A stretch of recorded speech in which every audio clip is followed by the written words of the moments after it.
E essa solução não pode ser uma solução local, em que um município quer todos os médicos e outro município fica sem médico algum. E, portanto, vamos ter que encontrar aqui, provavelmente, uma solução de escala. E, portanto, é mais uma questão que deixo para a vossa reflexão, porque, sinceramente, não acredito, como foi aqui dito, que haja uma solução de fusão de municípios e de freguesias assim tão simples como pode querer parecer. Aliás, o caso de Lisboa é um caso fácil de resolver. O caso do Porto é um caso também fácil de resolver. O problema é quando nós saímos para as periferias dos distritos e para as periferias dos municípios e encontramos pontos históricos em que essa adversidade já foi debatida há muito tempo. A Luísa Mesquita fez aqui referência aos municípios que há cerca de 200 anos atrás, 250 anos atrás existiam em Pernes e em Samora Correia, e hoje, quando nós estamos a falar que se calhar temos que extinguir municípios e freguesias, se forem a Pernes ou a Samora Correia ou a Fátima, aquilo que essas populações desejam é que lhes seja reconhecido o direito a serem um município. Bom, uma outra conclusão tem a ver com a descentralização e a desconcentração administrativa.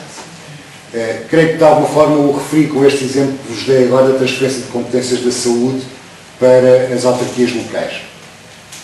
Não creio que ao longo deste debate tenha sido feita aqui alguma outra referência, exceto o Dr. Renato Campos, quando respondeu à Ana Penedo sobre a questão dos 40 milhões de euros de fundos comunitários da agricultura que foram devolvidos a Bruxelas.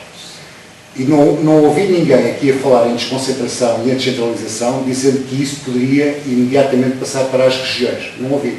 Ouvi qualquer um dos três convidados que estiveram aqui na nossa sessão a dizer que há a haver desconcentração e descentralização que passem para os municípios. Não ouvi nenhum deles a dizer que passasse para as regiões. Nenhum.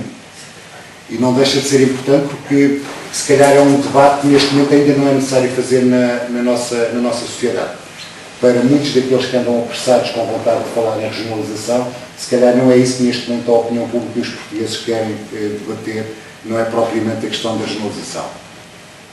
Finalmente, e praticamente a concluir, uma das questões, e acho que valeu sobretudo por isso a presença da Isaura Moraes.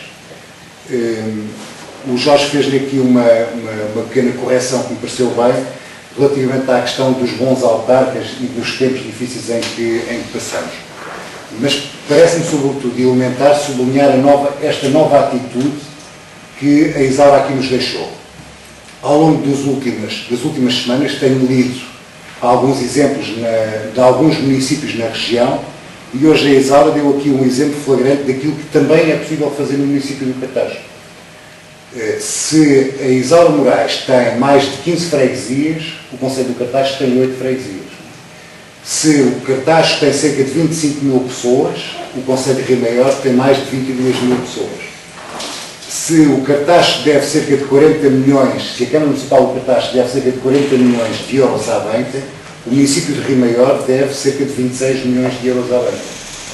E hoje a Isaura foi capaz de dizer aqui que tinha conseguido reduzir 2,7 milhões de euros à sua dívida e no Cartaz não há notícias dessas. Não ouço nenhum autarca no Cartaz a dizer que reduziu a sua dívida. Enquanto a Isaura diz que está a procurar, através da reorganização do seu quadro de pessoal, reduzir os custos de pessoal, porque neste momento isso custa 40% da sua despesa, no Conselho do Cartaz, a última organização no quadro pessoal da Câmara não foi para reduzir despesa, pelo contrário, foi para aumentar ainda mais a despesa, com redundâncias. Provavelmente eu suspeito que hoje em dia há pessoas que se cruzam no edifício da Câmara Municipal com papéis aparentemente cheios de trabalho na Câmara Municipal, nem se conhecem uns aos outros. São tantos os funcionários burocráticos e políticos que hoje esta maioria socialista meteu na Câmara, provavelmente eles nem se conhecem uns aos outros. E, portanto, também por esta via é fundamental que o PSD procure encontrar exemplos para, na Câmara Municipal, na Assembleia Municipal e também nas Assembleias de Freguesia e na Junta de Freguesia da Eireira, possa mostrar em como é possível reduzir custos nas contas da Câmara Municipal e das Juntas de Freguesia. Ficou aqui, nesta nova atitude da Isaura, um exemplo que o Dr. Renato Campos acabou também por sublinhar na sua intervenção, a questão das minações. Acho que o Dr. Renato Campos não quis ir mais longe do que aquilo que desejaria e, portanto, a racionalidade impediu que o coração dissesse mais do que ele queria dizer. Mas não deixou de fazer aqui a referência às minações e a alguns buracos. E creio que todos nós facilmente concluímos que hoje em dia já não estamos em tempo de desminações, como ele próprio disse. Já não é tempo para isso. Porque o custo-benefício destas minações hoje em dia não traz nada para o Conselho de Cartaz. Mesmo a concluir, o problema ficou aqui sempre à tona das 3 intervenções dos convidados que aqui tivemos. O problema da obra física, de ter obra para mostrar no final do mandato, porque isso implica votos. Implicando votos, implica ganhar ou perder eleições. É uma reflexão como é que temos que fazer. E provavelmente não é uma reflexão que o PSD do Cartaz tenha que fazer sozinho. Hoje em dia, no momento e na maturidade que hoje em dia os municípios já têm, que as freguesias já têm, se calhar vamos ter que nos consciencializar que não é necessário todos os mandatos andarmos a fazer grandes obras para mostrar ao eleitor e com isso ganhar eleições.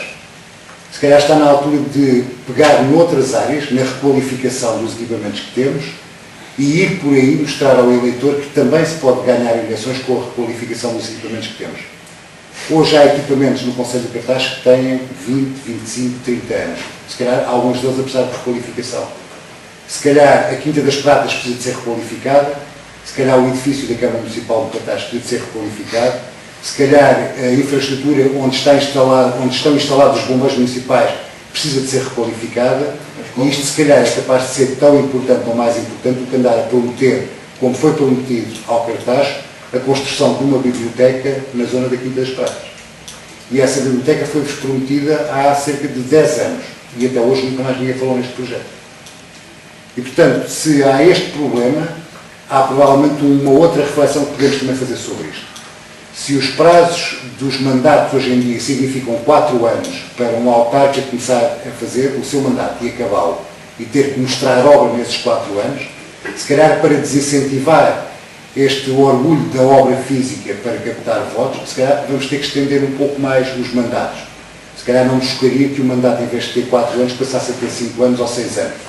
Isto obrigaria a que o autarca pudesse diluir no tempo o trabalho que tem que fazer e não andasse com a pressão de andar todos os anos a garantir endividamento, a fazer despesa para mostrar obra e chegar às eleições com a intenção de ganhar as próximas eleições. E, portanto, creio que, resumidamente, são estas as minhas conclusões da tarde de hoje. Muito obrigado. Muito obrigado.